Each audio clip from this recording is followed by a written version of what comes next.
देश के पीएम नरेंद्र मोदी ने अमृत भारत स्टेशन स्कीम के तहत digital Bapu Dham Motihari railway station पुनर्विकास योजना के तहत 205 करोड़ का शिलान्यास किया है। इस अवसर पर पीएम श्री नरेंद्र मोदी ने मोतिहारी स्टेशन पर बने भव्य पंडाल में उपस्थित आम लोगों एवं रेलवे कर्मचारियों को संबोधित करते हुए वर्चुअल शिलान्यास को संबोधित करते हुए कहा कि रेलवे में जितना काम हुआ है वो हर किसी को प्रसन्न और हैरान करता है। उन्होंने वर्चुअल के माध्यम से कहा कि दक्षिण अफ्रीका, यूक्रेन, पोलैंड, यूके और स्वीडन जैसे देशों में जितना रेल नेटवर्क है उससे अधिक रेल ट्रैक हमारे देश में इन 9 वर्षों में बिछाए गए हैं। उन्होंने कहा कि साउथ कोरिया, न्यूजीलैंड, ऑस्ट्रेलिया जैसे देशों में कुल जितना रेल ट्रैक है उससे कहीं ज्यादा रेल ट्रैक भारत ने अकेले विगत 9 साल में बनाए हैं। श्री नरेंद्र मोदी ने कहा कि 2030 तक भारत एक ऐसा देश होगा जिसमें रेलवे नेट जीरो उत्सर्जन पर चलेगा।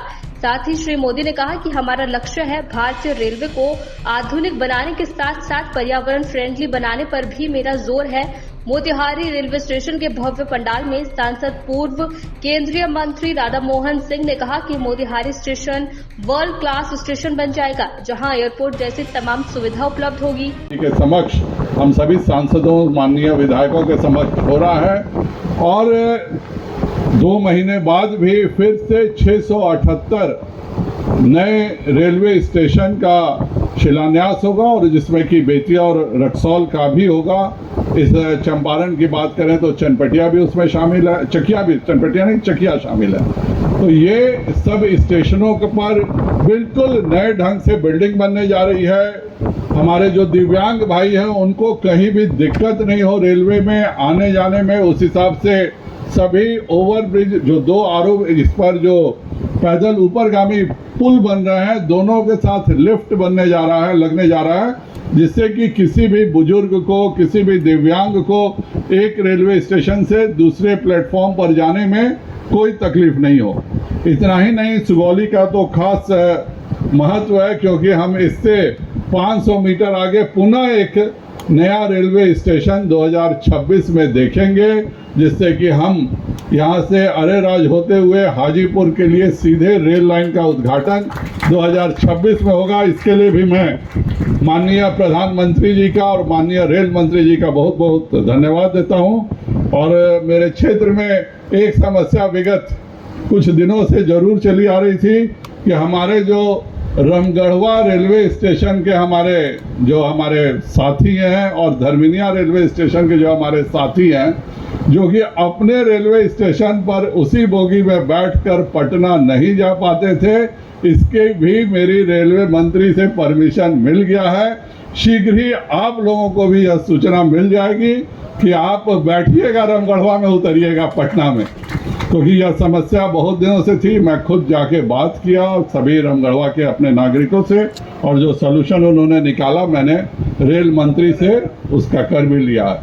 रक्सौल का विशेष महत्व है, मैं आप सबको बता दूं, रक्सौल से काठमांडू का भी डीपीआर बन चुका है और अगले 5 वर्षों में जो लोग दिल्ली से बैठेंगे वह चाहे तो रक्सौल उतरे और चाहे तो काठमांडू उतरे। यह सुविधा इस रक्सौल को और इस पूरे इलाके को मिलने जा रही है और इससे पर्यटन उद्योग में एक बहुत बड़ी छलांग लगेगी और साथ में इस इलाके के ट्रेन्स में भी एक बहुत बड़ी बढ़ोतरी होगी, क्योंकि किसी को भी अगर काठमांडू ट्रेन से कोई ट्रेन गुजरेगी तो हम लोगों के द्वारा ही गुजरना है, इसलिए यह इलाका बहुत ही तरक्की करेगा।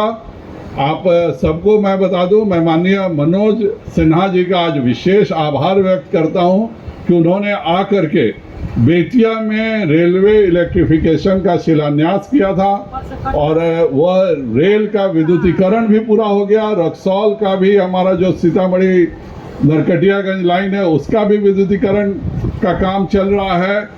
मुजफ्फरपुर से बेतिया होते हुए गोरखपुर, और मैं यह भी बता दूं इस लाइन का जो डबलिंग हो रहा है उसका भी शिलान्यास बेतिया में हुआ है। तो ये कोई नहीं कह सकता है कि भाई तो मुजफ्फरपुर का योजना है और यहाँ पे आप बोल रहे हैं।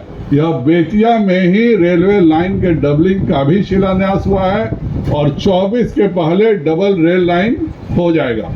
भारत सरकार ने एक निर्णय लिया था कि हम करोड़ों रुपए जो अरब देशों को देते हैं रेल इंजन के डीजल के रूप में, वह हम नहीं देंगे।